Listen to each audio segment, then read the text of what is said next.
Bueno, bienvenidos a otro podcast de Model Podcast, señores. Y en el día de hoy estamos con Nahum nuevamente. Nahum, saludos. Saludos a toda la audiencia de este programa, esta transmisión. Gracias por la invitación. Sí, ayer le estábamos dando al sistema, ayer estábamos hablando acerca del sistema con unos pastores, unos muchachos, se dio tremendo. Tuvimos 2 horas y media Tanto. ayer hablando, sí. Me lo perdí. Sí, yo te mandé el link, si estaba por ahí, ya tú sabes. Sí.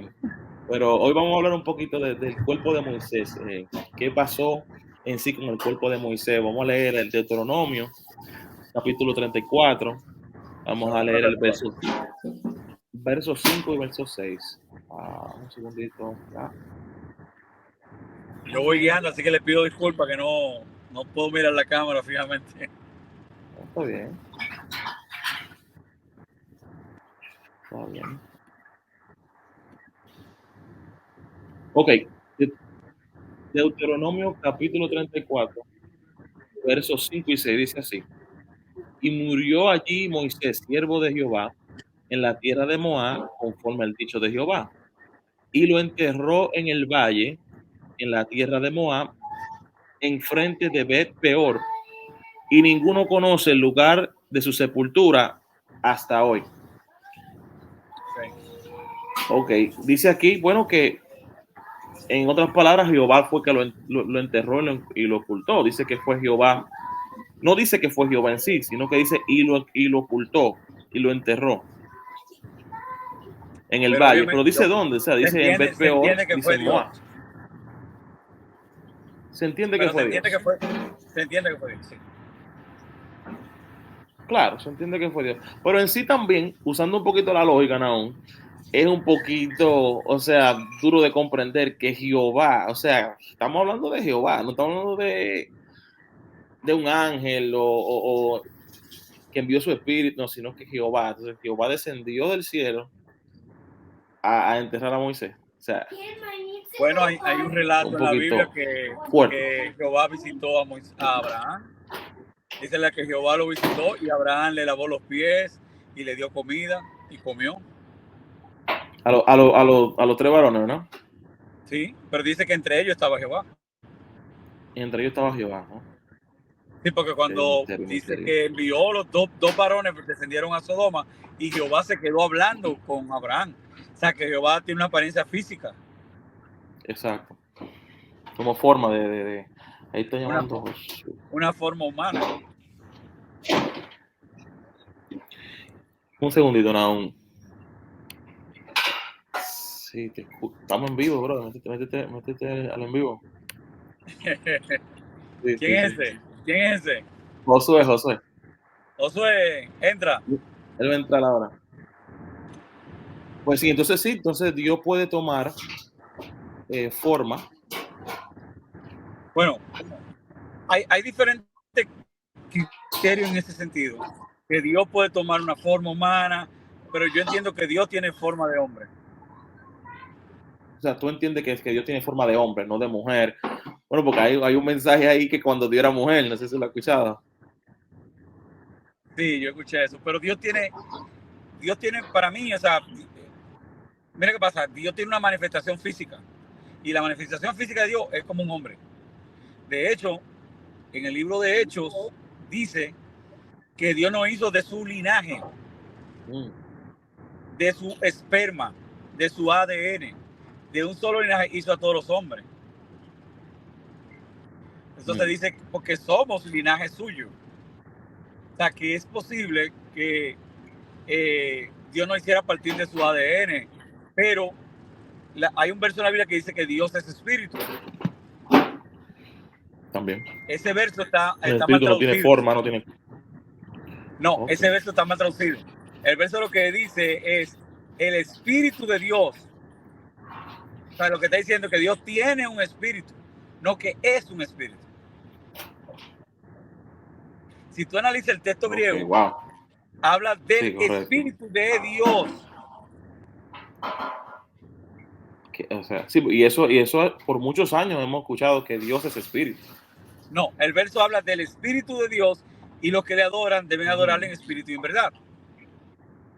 Correcto. O sea, si tú ves la semántica griega, habla de que del espíritu de Dios, no Dios es espíritu, sino espíritu de Dios, y los que le adoran tienen que adorarle en espíritu y en verdad. No dice que Dios es espíritu, sino que tiene un espíritu. O que Dios tiene un espíritu, que es parte de su composición, no que Él es espíritu. Y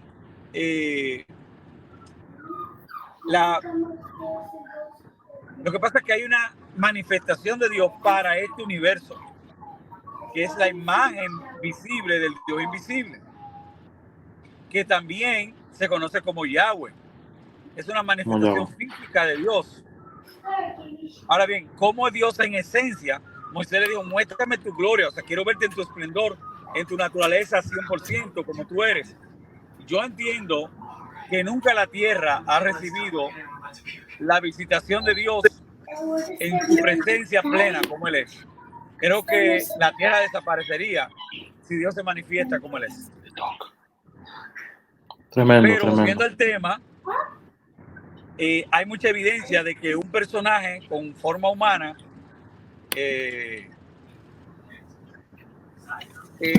llamado Jehová visitó a Abraham. Exacto. Vemos que en Éxodo 20, si tú puedes buscar esa cita, Éxodo 24, 24:7. Ok, saludos a Rafi. Rafi, saludos. Hola, amado. Dios bendiga. Estamos hablando del tema del cuerpo de Moisés. Éxodo 20, me dijiste. No. Éxodo 24:7. Ahí no habla que los hijos de Israel vieron a Dios, al Dios de Israel. Ok, un segundito. 24:7. Éxodo 24:7. Sí, ajá. Mira a ver si es ese, si no estoy mal de la cabeza. Ya lo tengo aquí. 24:7. Dice, y tomó el libro del pacto y lo leyó a oídos del pueblo, el cual dijo... Más adelante. Dice Moisés, Aarón y 70 de los hijos de los príncipes de Israel. Vieron y 70 de los ancianos de Israel y vieron al Dios de Israel y había debajo de sus pies como... ¿Qué verso es ese? Ese es del 9 en adelante, donde dice, y subieron Moisés, sí, y subieron Moisés y Aarón, Nadab y Abiú y 70 de los ancianos de Israel. Y vieron al Dios de Israel y había debajo de sus pies como un embolsado de zafiro, semejante al cielo cuando está sereno. Mas no extendió su mano sobre los príncipes de los hijos de Israel y vieron a Dios y comieron y bebieron. Entonces Jehová dijo a Moisés, sube a mí al monte y espera allá y te daré tablas de piedra y la ley y mandamientos que he escrito para enseñarle. Ok, aquí tenemos un problema. La Biblia enseña en San Juan 1 y Primera de Timoteo, capítulo 6, verso 16, que a Dios nadie le ha visto jamás. Correcto. Dice, ninguno de los hijos de los hombres le ha visto ni le puede ver. Incluso Moisés cuando le dice a Dios, muéstrame tu gloria, él le dice, no, nadie puede verme y vivir. Entonces, aquí vemos que dice que vieron al Dios de Israel. Aquí tenemos una dificultad teológica. Sí, bueno, como te digo, hay un par de veces que Abraham vio a Jehová y comió y le dio de comer y le lavó los pies. Sí, porque hay algunas teorías, yo sé que tú has escuchado, que pues, como te digo, que han habido como entidades que le llaman Jehová y lo incluían Jehová, pero que en sí no se está hablando del creador, están hablando como que de ángeles. Pero si vamos de acuerdo a la Biblia, no sé. El ángel de Jehová es Jehová. Es el mismo Dios, una manifestación física de Dios. O sea, porque Dios es tan grande que el universo no lo puede contener. Ni los cielos de los cielos lo pueden contener. O sea, mucho menos una casa, dice Salomón. Ni los cielos te pueden contener. Nada puede contener a Dios. O sea, Dios es más grande que el universo. De hecho, Pablo dice, en Él andamos, nos movemos y existimos y somos dentro de Dios. Entonces, exacto. Dios, a través de una imagen física, entra al universo. Por eso dice Colosenses que Jesucristo es la imagen visible del Dios invisible. Entonces, esa representación de Dios es Dios. Correcto. Dios en una expresión reducida para que el universo lo pueda contener. Entonces, ese Dios es Dios mismo, es la imagen de Dios. Amén. Amén. ¿No debe entender? Sí. Por eso dice que vieron al Dios de Israel. Cuando veremos al Padre, en el libro de Juan, capítulo 14, versículo 9, dice: si me han visto a mí, han visto al Padre. O sea, en otras palabras, Tomás le dijo lo mismo que dicen los cristianos de hoy en día, los mesiánicos. Dicen: yo no quiero hacer negocio con intermediarios. Yo quiero hacer negocio con el Padre directamente, y todo el mundo está enfocado en el Padre. Óigame, al Padre nadie lo conoce ni lo va a conocer. Lo único del Padre que podemos conocer es a Jesucristo. Es al Dios de Israel. Lo único del Padre, lo más cercano que podemos conocer al Padre es a Cristo. Por eso el que la ha visto a él, ha visto al Padre. O sea, le digo: Tomás, yo soy el Padre que tú puedes conocer. Dice que el unigénito que habita en el seno del Padre lo da a conocer. Que solamente podemos conocer a Dios a través de Jesucristo. No hay otra forma, no hay otro camino. Por eso dice: yo soy el camino, yo soy la verdad. Oiga, ¿qué personaje puede decir que es la verdad? ¿O qué personaje que no sea Dios mismo puede decir que es la vida? ¿Quién puede decir yo soy la vida? Está hablando como Dios.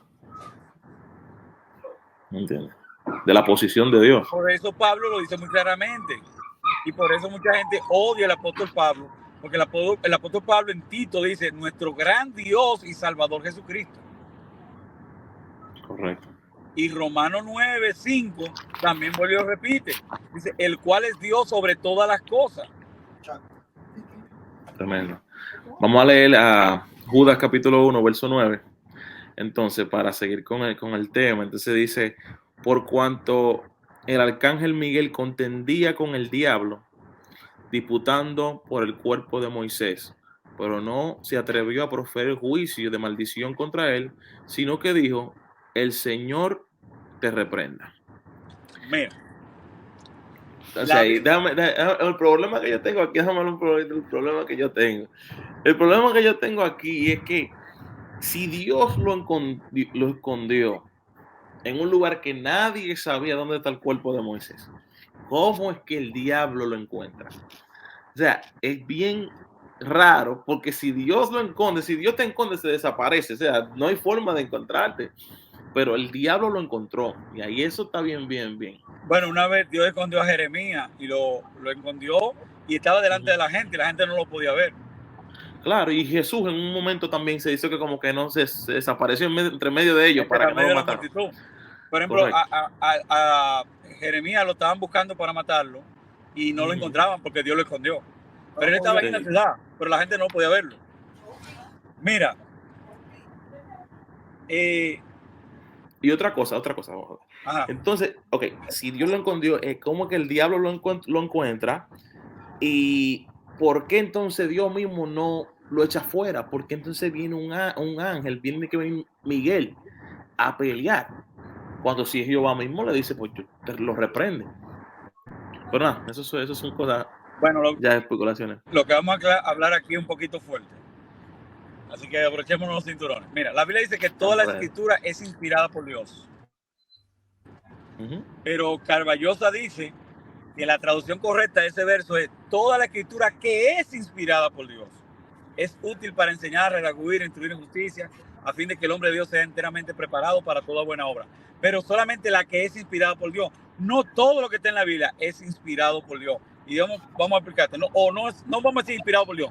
No todo lo que está en la Biblia es palabra de Dios. Porque en la Biblia está lo que dijo el diablo. Y dijo Satanás. Y dijo fulano. Incluso el mismo apóstol Pablo dice: esto lo digo yo, no el Señor. Esto no es un mandamiento del Señor. Esto es un mandamiento mío. Exacto. O sea, no, y yo digo que eso que está escribiendo no era un mandamiento del Señor, sino de él. No, y yo estoy claro con eso, que en la Biblia hay como que encontrar, decodificar dónde está Dios, dónde está el hombre, dónde está el diablo, que pasa es que a través de las traducciones hemos perdido, obviamente, ¿verdad?, lo que es lo real. Por eso es que a veces hay que ir a la cultura y a la historia para saber verdaderamente, como estábamos hablando. Yo no sé si estaban presentes hace 2 días atrás que estaba hablando con Massa. Hay cosas que están destinadas, obviamente, para lo que es el pueblo judío, que es el pueblo de Dios, y lo que es para la iglesia. Y hay que aprender a discernir eso, hay que aprender a aceptar eso, porque aquí los que hablan, obviamente, ¿verdad? Y con mucho respeto, que hablan obviamente del arrebatamiento, no es el rapto es obviamente en contra de la voluntad de la persona, pero lo que es el arrebatamiento de lo que es la iglesia, pero luego viene un trato especial con el pueblo de Dios, con el pueblo judío. Y todos tenemos que tener en cuenta que hay judíos en España, hay judíos en Venezuela, hay judíos en la India, hay judíos en Honduras, porque acuérdate que ellos se regaron y no es hasta entonces, hasta el final, que ellos vuelven a ser llamados, obviamente, después a la tierra, a la tierra de ellos, para un trato especial de parte de Jesucristo con el pueblo, donde ya la iglesia no va a estar aquí. Entonces, si no vamos a los originales, si no vamos a la escritura, o sea, a la historia principal, si no vamos a buscar, obviamente, lo que es la traducción de donde viene el original, ya sea hebreo o arameo, perdemos muchas cosas, como estaba diciendo el varón. O sea, el varón estaba diciendo que cuando vamos a la real traducción, no dice que es que la escritura toda es inspirada. Dice que la escritura que es inspirada por Dios, ¿sabes? Porque como dice, de hecho, el apóstol Pablo, cuando hablaba y daba orden, es porque estaba lleno del Espíritu Santo. Y obviamente era inspiración de Dios, porque daba obviamente testimonio de lo que hablaba. Pero cuando discutía cuando entraba en discusión con Pedro o entraba en discusión con Bernabé, no era el Espíritu a través de ellos hablando, era el hombre, lo natural. Esa cita de Judas, cuando tú buscas de dónde Judas sacó eso, porque tú buscas en la Biblia, en otros escritos apócrifos, tú no encuentras en los libros inspirados, los cánones tanto del pueblo judío como la iglesia cristiana considera como cánones, los libros sagrados. Tú no encuentras esa historia. ¿Y de dónde Judas saca que el arcángel Miguel contendía con el diablo? Eso está en un escrito del siglo I antes de Cristo. Eso está en un libro que trata de la ascensión de Moisés al cielo.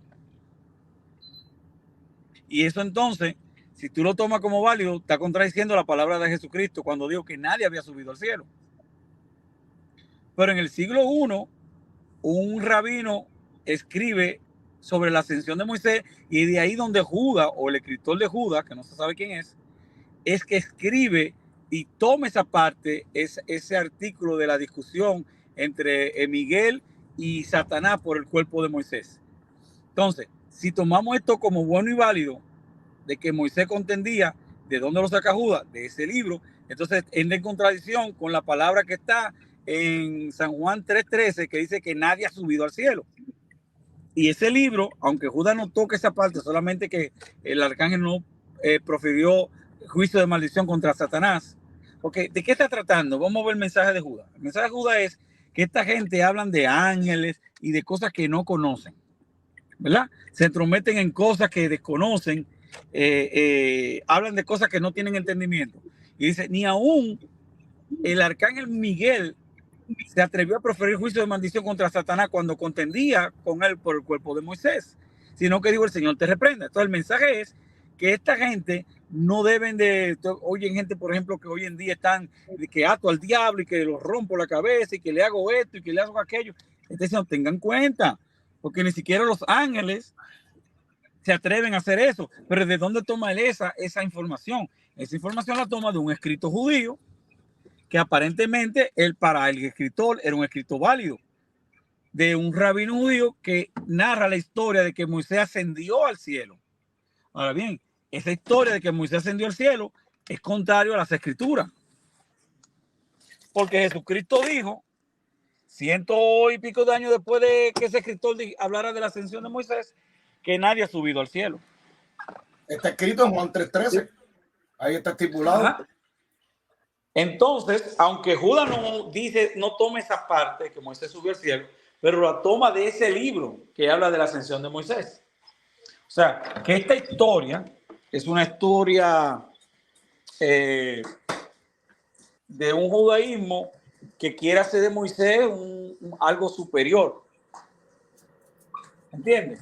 O sea, esa es la razón por la cual fue escondido su cuerpo, para que no fuera tomado y que no se idolatrara la vida de Moisés.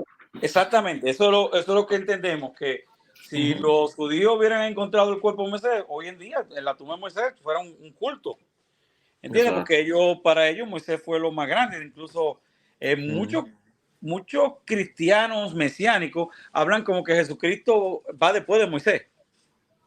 Sí. A ese nivel. Sí, porque dice que no hubo otro profeta como Moisés, ni lo habrá, con las señales y milagros que vio, dice aquí en Deuteronomio. Esa parte ahí, yo no tomo eso como inspirado. Para mí, porque incluso yo no creo que exista un ángel llamado Miguel. Aunque esté en Apocalipsis, que también Apocalipsis lo toma de otra escritura. O sea, en Apocalipsis, el escritor de Apocalipsis, sea quien sea que escribiera Apocalipsis, toma algunas cosas prestadas que ya existían tiempos atrás. Por ejemplo, esa historia del dragón y la mujer que huye al desierto, y es una mitología griega de hace 500 años antes de Juan, está escrito. Wow. Ahora bien, Juan está tomando esto para transmitir un mensaje, no está plagiando, sino que toma un escrito de algo que la gente conocía. De hecho, la isla donde la mujer fue escondida, en una isla, estaba cerca de la isla de Patmos. O sea, estaba frente a la isla de Patmos. El lugar que la historia de la mitología. O sea, tiene una diferencia. Entonces, el escritor lo que hace es que toma esa historia para dar un mensaje y una explicación o una aplicación de esa historia a un relato que sí podemos, pero no es una profecía. Se toma el dragón, las 7 cabezas, en cada cabeza sus cuernos, y se hablan muchas cosas referentes a eso. Sí, pero ese dragón es diablo y Satanás, pero es un sistema de gobierno. Por eso, pero es una tipología en la cual la gente por generación ha confundido eso. Que es lo mismo que está pasando con lo de la mujer, todo lo demás, todo es una tipología.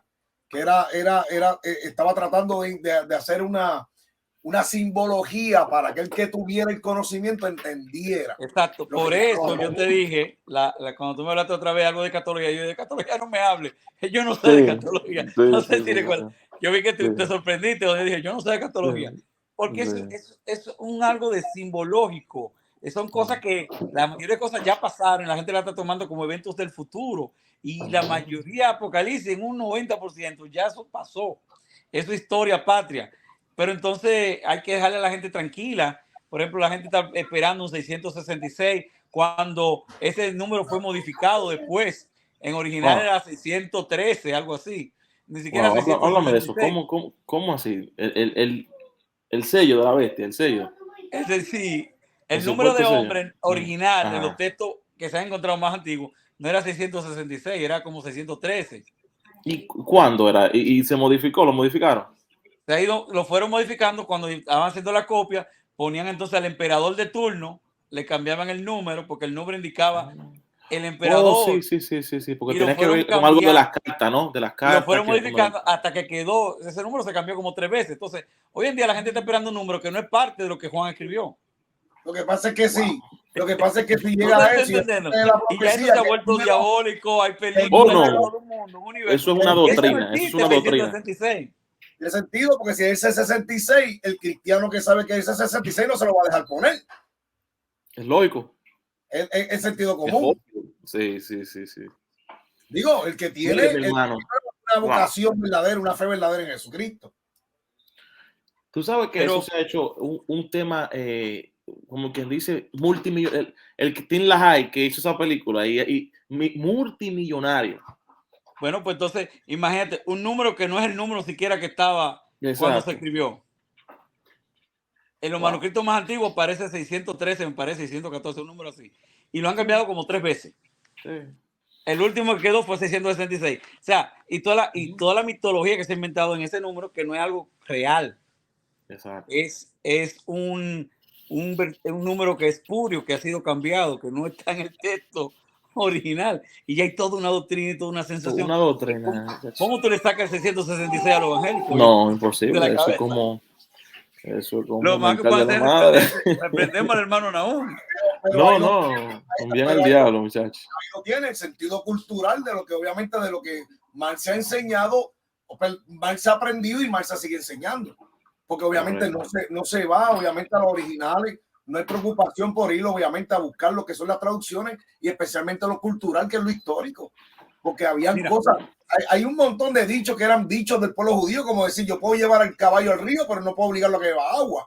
Y así hay un montón de dichos en la palabra, que eran dichos que eran de la cultura judía, de un montón de cosas, y a eso le han sacado una punta terrible. Sí. Creo que también el que iba al estanque, ¿no? Uno que iba al estanque, el paralítico, que iba al estanque de tiempo en tiempo.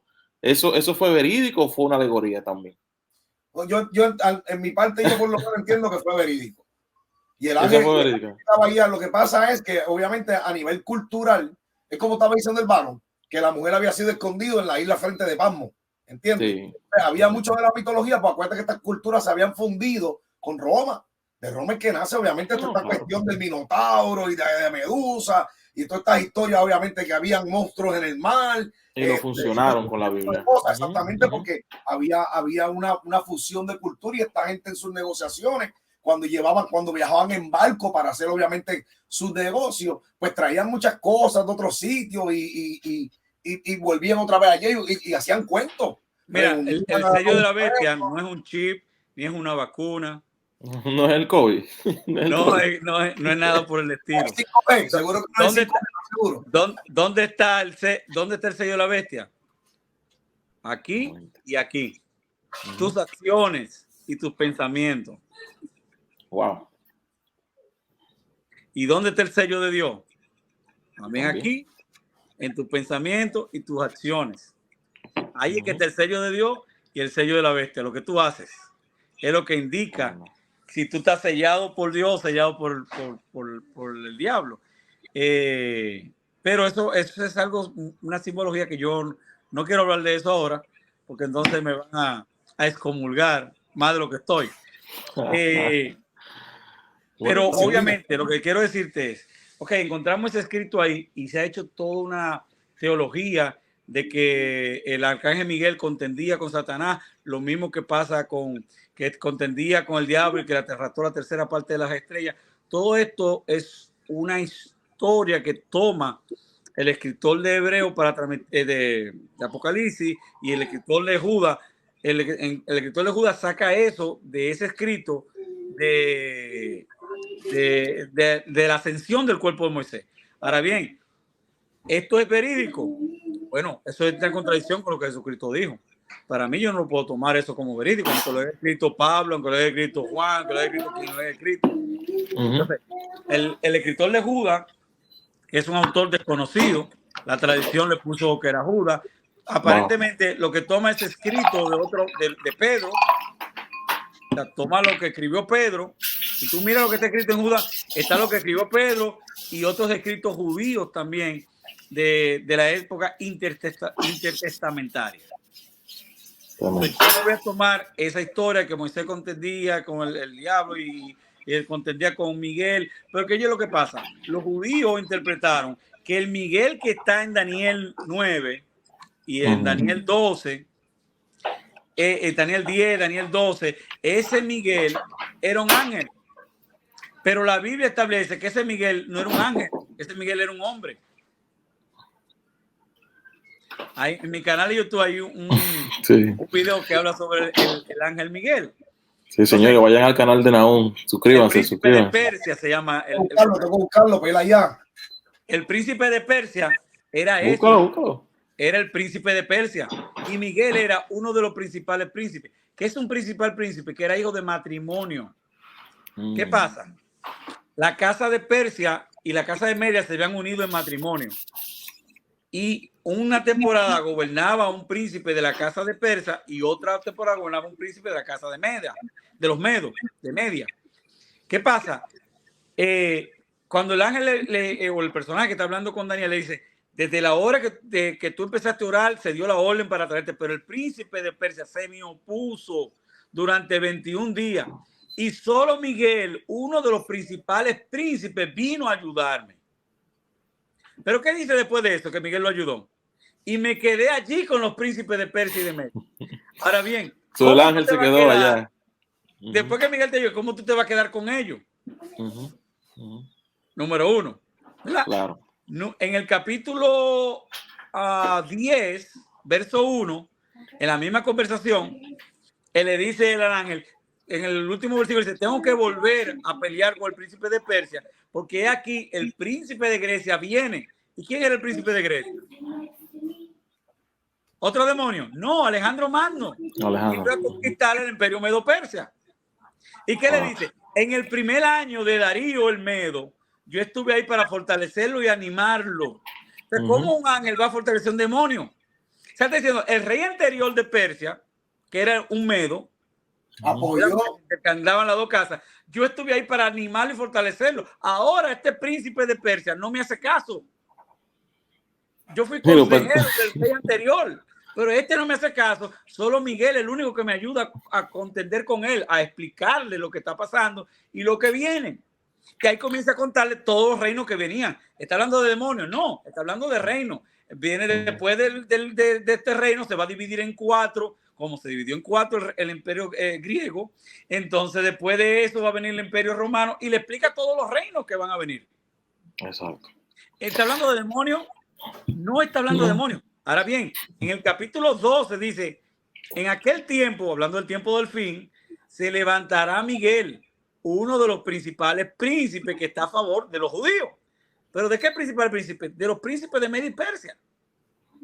¿Y cómo dice? Dice se levantará. Oye, Miguel se va a levantar a pelear. No, es la misma palabra que usa en el verso 12 del capítulo 12. Dice, y tú sella la profecía, porque están selladas hasta el tiempo del fin, y tú irás y dormirás con tus padres, y en aquel tiempo te levantarás a recibir tu herencia. La misma palabra levantará, la misma promesa que hay para Daniel, hay para Miguel, el buen príncipe. Está hablando de la resurrección. Wow. La misma palabra, en el mismo capítulo, dice, en el tiempo del fin se levantará Miguel. Dice, muchos de los que duermen en el polvo de la tierra serán despertados. Entiendo. Y él le dice, en aquel tiempo tú también te levantarás a recibir tu herencia. También. La misma palabra. Los que moran en el pueblo de la tierra se levantarán. El príncipe Miguel también se levantará. Y yo supongo que como él estaba a favor del pueblo de Dios, se levantará para recibir, para los que están a la derecha, no los de la izquierda. Exacto, para vida eterna. Se va a levantar para vida eterna. Espero, ¿verdad? Conocer al gran príncipe Miguel, que no es un ángel, que es lo que la Biblia dice, el príncipe Miguel. Wow. Y hasta el día de hoy están los pentecostales peleando con el principado que peleó Daniel en los aires, en la guerra espiritual. Algo tremendo. Y tú me dirás, Nahum, entonces tú me dirás, Nahum, ¿cómo una persona puede tener un ser espiritual como el que está hablando con él o un ángel? Eso hay trasfondo bíblico. Jacob era un anciano. Y el ángel le dijo, tú venciste, luchaste contra los dioses y ganaste. Dime qué hago por ti porque ganaste. Suéltame. Y el ángel admitió que tú ganaste. Entonces, un hombre pudo detener a un ángel. ¿Cuánto más un rey con todo un ejército? Bueno, Nahum, gracias, Nahum, un placer. ya el cerebro ya no aguanta más para el día de hoy. Ese YouTube. Bueno, lo que están sintonizando a Morel, busquen mi canal de YouTube, hay algunos videos ahí que tienen interesantes. Se llama así Nahum López. Súper, lo voy a buscar. Gracias, mi gente. Shalom. Un placer, Nahum, Rafi. Muchas bendiciones. Gracias por la invitación. Un abrazo. Gracias por ese tiempo. Crack the brain. Buenas noches.